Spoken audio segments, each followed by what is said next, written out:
Olá, seja bem-vindo a mais uma aula do curso de redação. Essa é a aula de número 5, Estrutura do Desenvolvimento e Estratégias Argumentativas. Uma aula muito importante, uma aula que eu vou trazer conteúdos que são essenciais para você escrever uma excelente redação. Então, aqui é a organização da aula, como eu faço em todas. 3 movimentos essa aula, o que é desenvolvimento, o que é argumentar, e depois eu vou mostrar um argumento que deve ser evitado na redação, o senso comum. Bom, então o primeiro movimento da aula, o que é desenvolvimento? Os parágrafos de desenvolvimento são os que vão dar sustentação à tese que você apresentou na introdução. Ou seja, essa é a hora de justificar, demonstrar e provar o seu ponto de vista. Então, basicamente, essa aula é um desdobramento da aula de introdução. Eu expliquei na aula de introdução que ali você precisa apresentar o tema de forma geral e a indicação, ou seja, dentro desse tema que é amplo, a tese, ou seja, o ponto de vista que você vai argumentar, né? Ou seja, o momento que você afunila, que você especifica. E no desenvolvimento você vai argumentar. Basicamente, o desenvolvimento é o momento em que você tem que argumentar, em que você precisa utilizar estratégias argumentativas para provar o seu ponto de vista, ou seja, para persuadir o leitor do seu ponto de vista. Então aqui um quadro aí bem resumido. Lembre-se que a introdução deve ser curta e abrangente, com a indicação do que você vai argumentar no desenvolvimento. Então, introdução, você fala a tese, dá uma indicação, né, daquilo que você vai argumentar, e no desenvolvimento você apresenta os argumentos. É o momento em que você vai defender as suas ideias. Bom, então, né, entendido aí o que é um desenvolvimento, a gente precisa entender o que é argumentar, já que é neste momento, é nesta parte do texto que você vai trazer os argumentos. E como que você vai trazer? Primeiro, entendendo o que é argumentar. Então, eu trouxe aqui uma citação da linguista brasileira, uma pesquisadora aí da linguagem, chamada Ingridori Koch, e ela diz que argumentar é a atividade discursiva de influenciar o nosso interlocutor por meio de argumentos. A constituição desses argumentos demanda a apresentação e organização de ideias, bem como estruturação do raciocínio que será orientado em defesa da tese ou ponto de vista.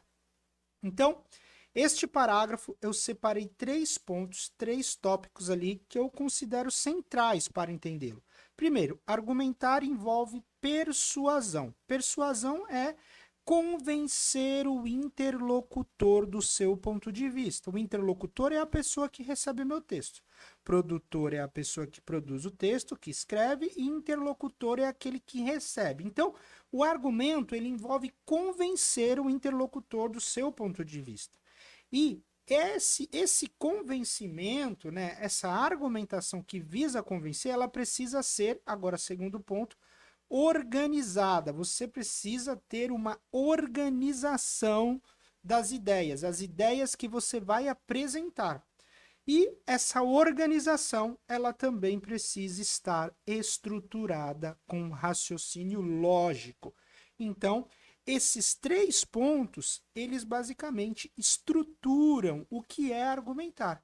E para você fazer isso, para você persuadir, para você organizar as suas ideias com raciocínio lógico, você precisa utilizar as estratégias de argumentação para você aprofundar, estruturar, organizar os seus argumentos. Bom, aqui estão as estratégias de argumentação, as estratégias que eu vou trabalhar nessa aula. Então, eu elenquei aqui uma série de estratégias. A primeira, intertextualidade e argumentação. A segunda, formas de citação no processo argumentativo. A terceira, argumento de enumeração. A quarta, argumento de causa e consequência. Quinta, argumento de exemplificação. Sexta, argumento de confronto. E a sétima, argumentos de dados estatísticos. Então, nós vamos ver uma por uma a partir de agora. Então, continuando aqui a nossa aula, agora falando sobre as estratégias argumentativas, eu quero trazer primeiro aqui para você o tema da intertextualidade e argumentação. O que a intertextualidade tem a ver com a argumentação? Primeira coisa que a gente tem que entender é o conceito. A intertextualidade é um diálogo entre textos, ou seja, quando há referência a outro texto já produzido e que faz parte da memória social dos leitores. Então, quando você produz um texto e você faz referência a outro texto já produzido, você está fazendo uma intertextualidade. E essa intertextualidade na redação, ela é importante no momento em que você menciona algum discurso de autoridade, algum pensador, um filósofo, um literato, um médico, um cientista, um artista, alguém que tem credibilidade, que está aí na memória social, está consolidado aí, né, na memória das pessoas como alguma figura que realmente contribuiu no seu discurso, na sua vida, na sua produção, e você traz esse pensador para fundamentar mais as suas ideias.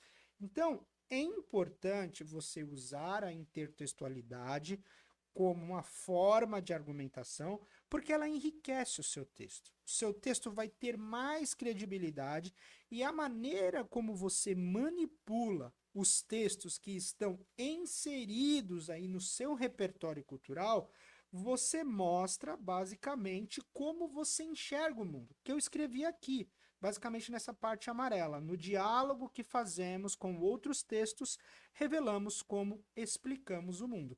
E é justamente nesta parte que você vai mostrar o seu ponto de vista, como você manipula o repertório cultural, tudo que você aprendeu, a bagagem que você trouxe do ensino médio em favor da defesa de sua tese. Então, fazer intertextualidade mostra um rico repertório cultural e dá mais credibilidade para o seu texto. Bom, e como que você pode fazer uma intertextualidade de uma forma mais efetiva, clara, que convença, né, os examinadores? Com formas de citação no processo argumentativo, que basicamente citação é uma estratégia argumentativa que basicamente envolve aí mencionar ou trazer alguma autoridade para o seu texto. Como propósito de argumentar, né, e de fundamentar o seu ponto de vista, fazemos citações. Existem duas formas de fazer citações para a redação, a direta e a indireta. Então, basicamente, como forma de argumentar, como forma de enriquecer aí o seu texto, nós podemos usar esse recurso. Então, a primeira forma, citação de forma direta.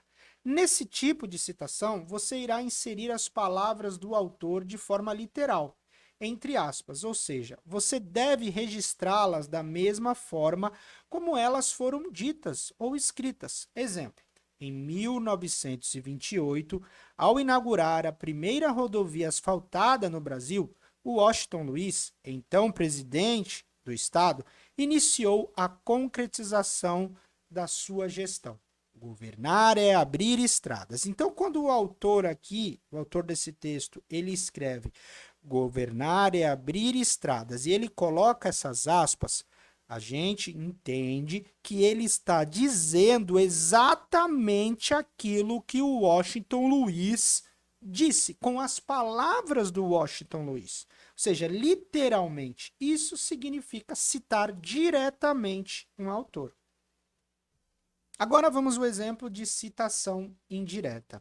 Na citação indireta, basicamente, se na direta você cita de forma literal as palavras, né, da pessoa que você está citando, na indireta você faz uma paráfrase, ou seja, você fala com as suas próprias palavras. Então, perceba este exemplo. O filósofo iluminista Montesquieu estabeleceu a divisão dos poderes, ratificando ser necessário para diminuir a concentração do poder e do abuso deste por parte do governante.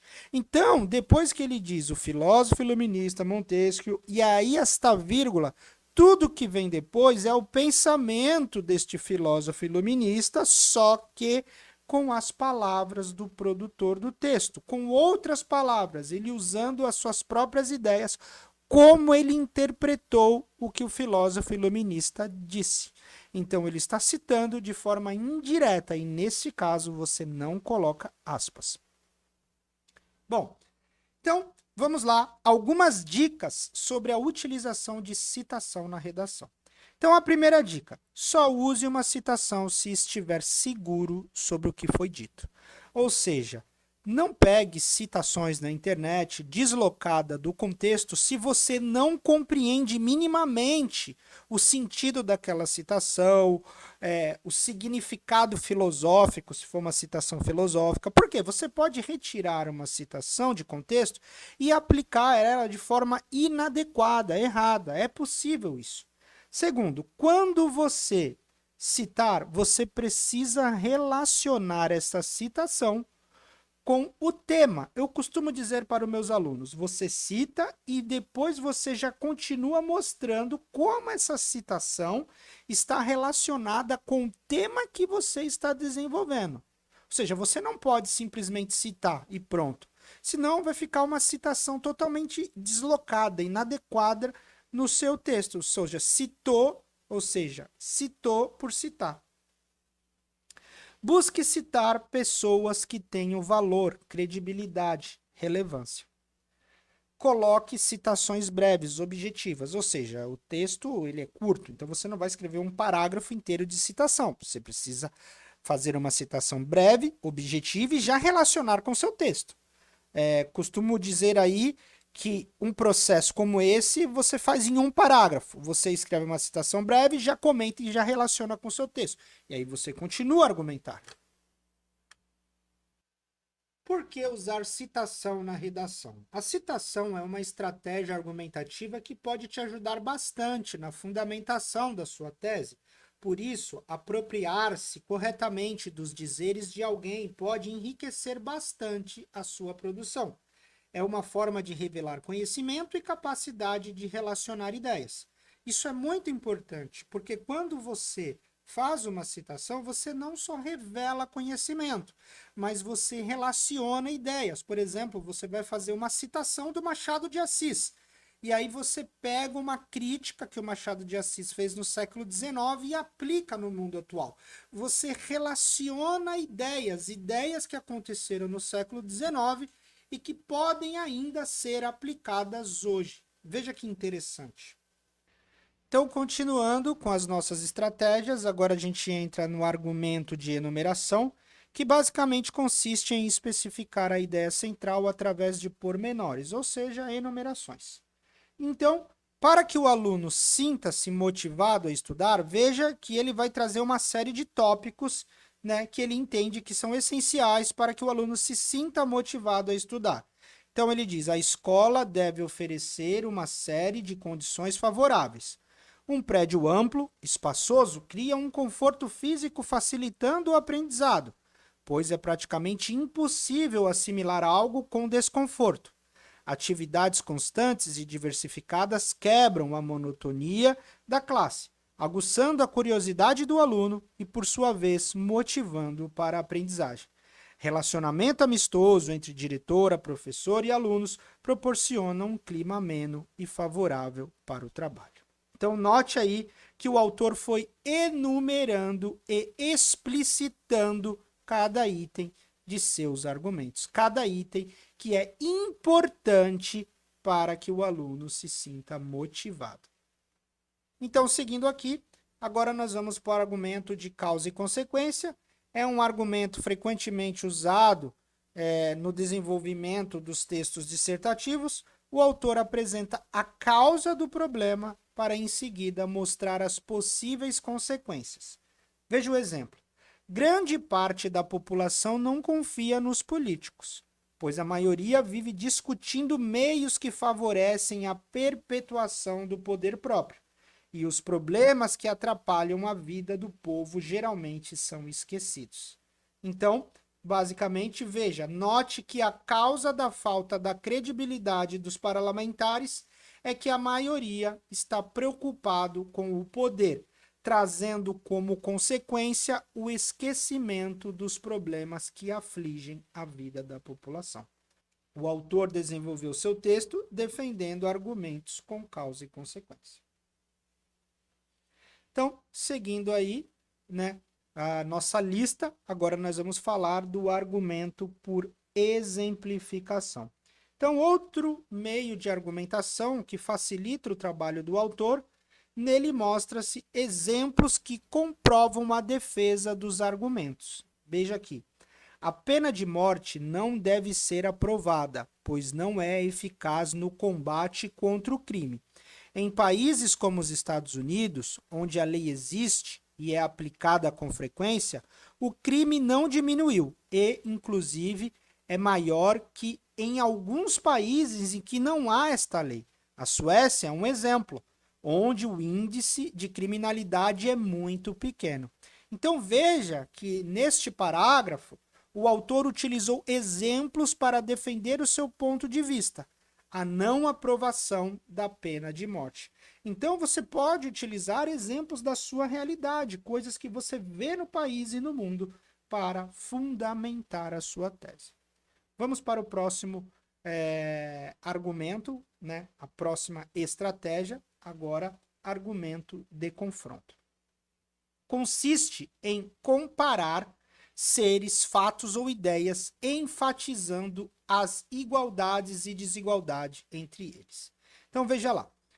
A lei é muito mais enriquecedora no processo criativo do que o ato de assistir à televisão. No livro, o leitor cria, organiza imagens, enquanto na televisão a imagem já vem construída, limitando o trabalho de criação do receptor. Receptor é a pessoa que recebe. Por exemplo, alguém que está vendo televisão, né? O receptor é aquele que está vendo, recebe as informações. Então veja que o autor confrontou duas ideias para defender a ideia central, que é a ideia, basicamente, a leitura é mais enriquecedora. Então, vamos para a próxima estratégia, argumento de dados estatísticos. Segundo pesquisa do IBGE, publicada na Veja desta semana, de cada 10 crianças nascidas no sertão do norte e nordeste do Brasil, 5 morrem antes de completar 7 anos de idade. Não é possível que um país que acene para a modernidade deixe suas crianças morrerem por doença facilmente curáveis ou de inanição. Nossos governantes devem dar condições para que a população menos favorecida tenha direito à vida. Então perceba que, para defender o ponto de vista de que o governo não cuida da saúde e da alimentação das crianças, o autor se apoiou em dados estatísticos confiáveis. Isso é importante, dados estatísticos confiáveis. Não adianta, não recomendo inventar dados estatísticos só para querer fundamentar as suas ideias. Você corre um risco enorme de perder ponto. Chegamos então na terceira parte da nossa aula sobre o tema do senso comum na redação, e aí eu já coloco aqui, né, com bastante ênfase, fuja do senso comum, ou seja, é um momento da aula em que você deve prestar atenção para não cometer esses erros. Mas antes, a gente precisa entender o que é o senso comum para ter consciência, né, e não cair em um erro crasso como esse, um erro grave. Então, o senso comum é um tipo de pensamento que não foi testado, verificado ou metodicamente analisado. Geralmente, o conhecimento de senso comum está presente em nosso cotidiano e é passado de geração em geração. Então, basicamente, o senso comum é um conhecimento construído pela opinião. Por exemplo, hoje se fala muito que as redes sociais são a causa do isolamento das pessoas, mas isso é uma verdade? Você viu, né, viu do ponto de vista assim, você testou, você verificou, você foi pesquisar, se aprofundou, ou seja, muitas das vezes alguém fala isso, alguém posta isso, e as pessoas vão reproduzindo, né, e depois chega no Enem, alguém coloca lá no Enem, né, como a causa última do isolamento da sociedade são as redes sociais, né, a causa última, por exemplo, da violência atualmente é o mundo tecnológico. Ou seja, são reproduções, são conhecimentos que são reproduzidos como uma opinião, simplesmente não tem nenhum fundamento.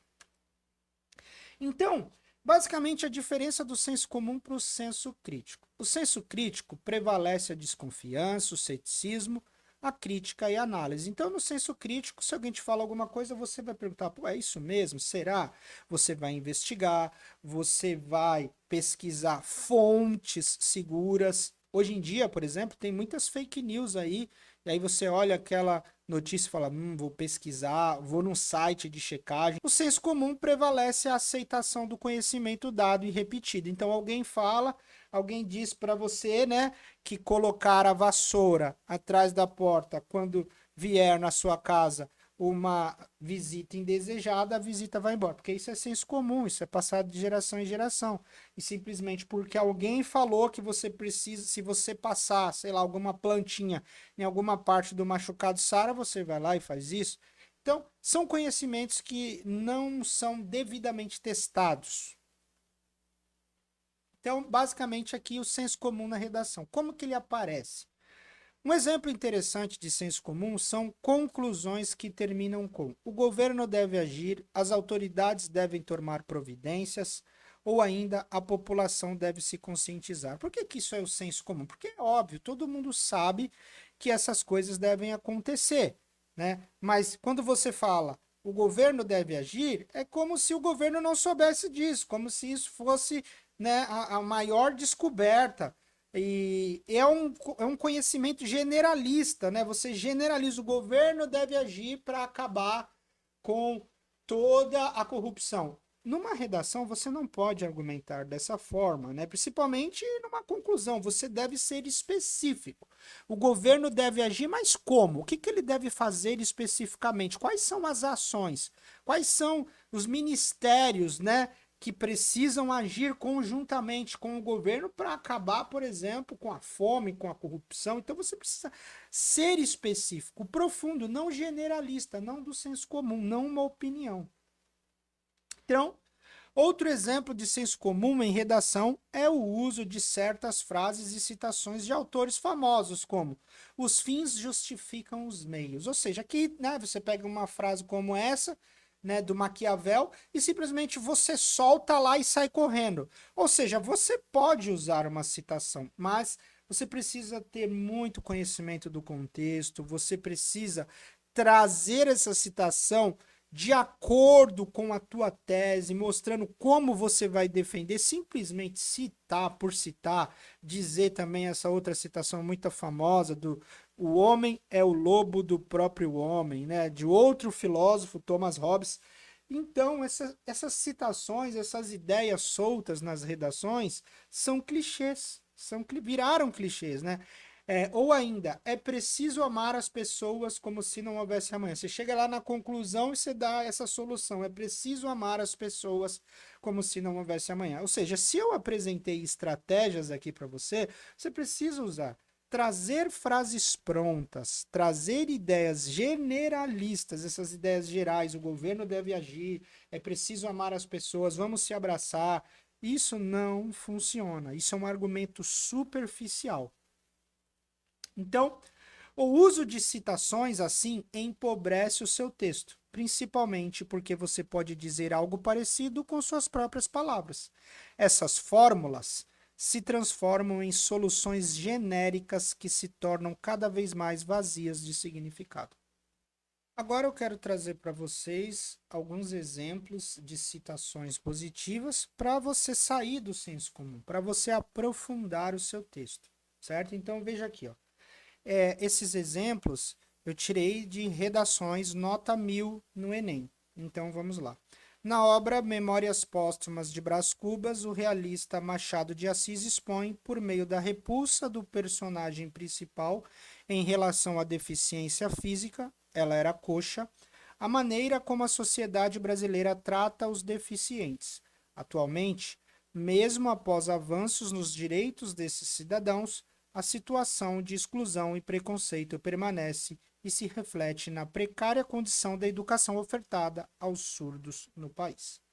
Então perceba aqui a ideia que o autor ele mostra aqui, apresenta, aliás, né, Machado de Assis mostra como Machado de Assis faz uma crítica à sociedade da sua época e faz um cruzamento mostrando como atualmente, se no século XIX era daquele jeito, atualmente ainda é. Bom, então aqui algumas dicas como evitar o senso comum. Busque comprovar todas as informações colocadas no texto. Evite ideias prontas ou verdades universais. Evite soluções pouco específicas. Não proponha ideias muito gerais.